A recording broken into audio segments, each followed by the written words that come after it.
Bharat cricket ತಂಡದ ಸೂರ್ಯಕುಮಾರ್ ಯಾದವ್ ಅವರು ಇಂದು ದಕ್ಷಿಣ ಕನ್ನಡ ಜಿಲ್ಲೆಯ ಕುಕ್ಕೆ ಸುಬ್ರಹ್ಮಣ್ಯ ಕ್ಷೇತ್ರಕ್ಕೆ ಭೇಟಿ ನೀಡಿದರು. ಪತ್ನಿ ಸಮೇತ ಕ್ಷೇತ್ರಕ್ಕೆ ಭೇಟಿ ನೀಡಿದ ಅವರು ದೇವಸ್ಥಾನದಲ್ಲಿ ಆಶ್ಲೇಷ ಬಲಿ ಪೂಜೆ, ಮಹಾಪೂಜೆ, ಅಭಿಷೇಕವನ್ನು ನೆರವೇರಿಸಿದರು.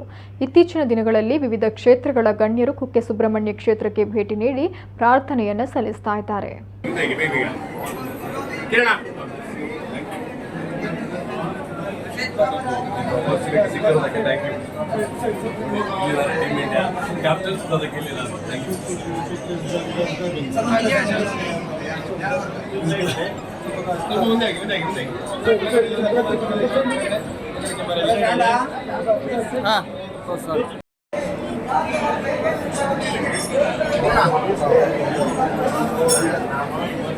ಸೂರ್ಯಕುಮಾರ್ ಯಾದವ್ ಸೆಲ್ಫಿ ಮಾಡ್ತಾರೆ.